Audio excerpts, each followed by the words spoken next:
Hello everyone, welcome to Suma's cooking studio. আজকে আমি করে দেখাবো সুইট ক্রাঞ্চি কবওয়।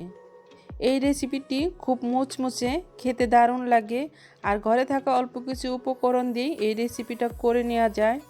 আজকে আমার এই রেসিপিটি ভালো লেগে থাকলে আমার চ্যানেলটাকে লাইক, কমেন্ট, শেয়ার এবং সাবস্ক্রাইব করতে ভুলবেন না। তাহলে চলুন রেসিপিটা শুরু করা যাক। আমি এখানে একটা বোল নিয়েছি, আর বোলের উপর একটা ছাঁকনি নিয়ে নিব, আর শুকনো কিছু উপকরণ এখানে অ্যাড করব। দিয়ে দিলাম হাফ কাপ ময়দা, 1/4 কাপ দিয়ে দিলাম চালের গুঁড়ো, 1/4 কাপ দিয়ে দিলাম কর্নফ্লাওয়ার, 1/4 কাপ দিয়ে দিলাম পাউডার সুগার। সবগুলো শুকনো উপকরণ এখানে দেওয়া হয়ে গেলে হাত দিয়ে ভালো করে একটু চেলে নেব।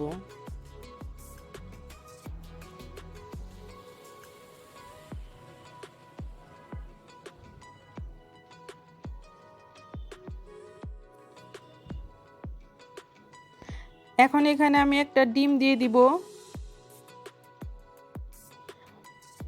আর দিয়ে দিব লিকুইড দুধ।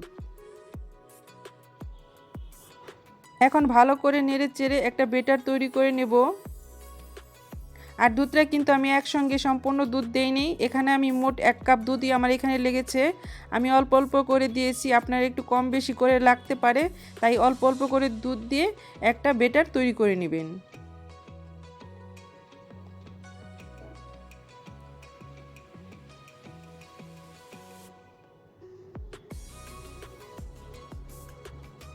আমি আরও কিছু দুধ এখানে অ্যাড করব।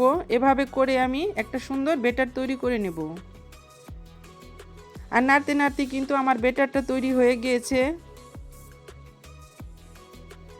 এখন এখানে আমি দিয়ে দিব সামান্য পরিমাণ কয়েক ফোঁটা ভ্যানিলা এসেন্স, আর দিয়ে দিব রেগুলার রান্না করার তেল 1 চামচ। দিয়ে আবার নেড়ে চেড়ে ব্যাটারটাকে তৈরি করে নেব। আর ভ্যানিলা এসেন্সটা এখানে দিলে ডিমের যে গন্ধ, সেই গন্ধটা থাকবে না, তাই এখানে ভ্যানিলা এসেন্সটা দিতে হবে। ব্যাটারটা তৈরি হয়ে গিয়েছে, আর ব্যাটার ঘনত্বটা কেমন হয়েছে আমি একটু দেখিয়ে দিব, দেখে বুঝে নিতে হবে।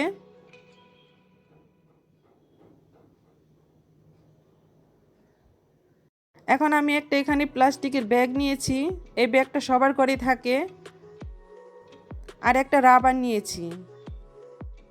এখন আমি এই ব্যাটারটাকে এই প্লাস্টিকের ব্যাগের ভিতরে ঢুকিয়ে নিব, আর একটা চাকু দিয়ে মুখটাকে সামান্য পরিমাণ কেটে নেব। চুলায় একটা প্যান বসিয়ে দিয়েছি, আর প্যানটা গরম হয়ে আসলে এখানে আমি ব্যাটারটাকে দিয়ে একটা সুন্দর করে শেপ তৈরি করে নেব। আমি আমার মতো করে তৈরি নিচ্ছি, আপনারা আপনাদের ইচ্ছা মতো যে কোনো শেপ দিয়েই কিন্তু এই রেসিপিটা করা যায়। আমি ঘুরে ঘুরে একটা শেপ তৈরি করে নিচ্ছি।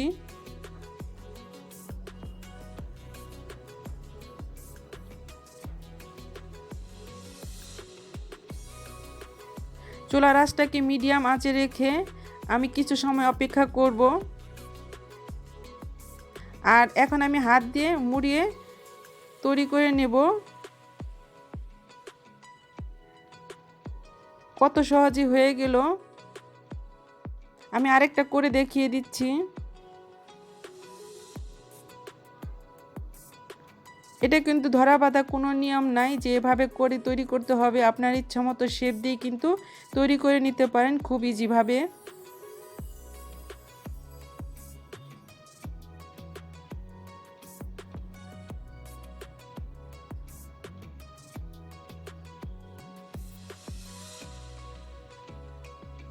কিছু সময় অপেক্ষা করে আমি হাত দিয়ে তুলে নিচ্ছি। সুইট ক্রাঞ্চি কবে বেশ সুন্দর করে কিন্তু আমার তৈরি হয়ে গেল।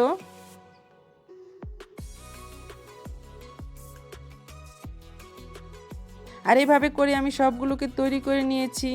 আজকের আমার এই রেসিপিটা যদি আপনাদের ভালো লেগে থাকে তাহলে বাসায় ট্রাই করবেন, আর আমার সঙ্গেই থাকবেন। ধন্যবাদ সবাইকে।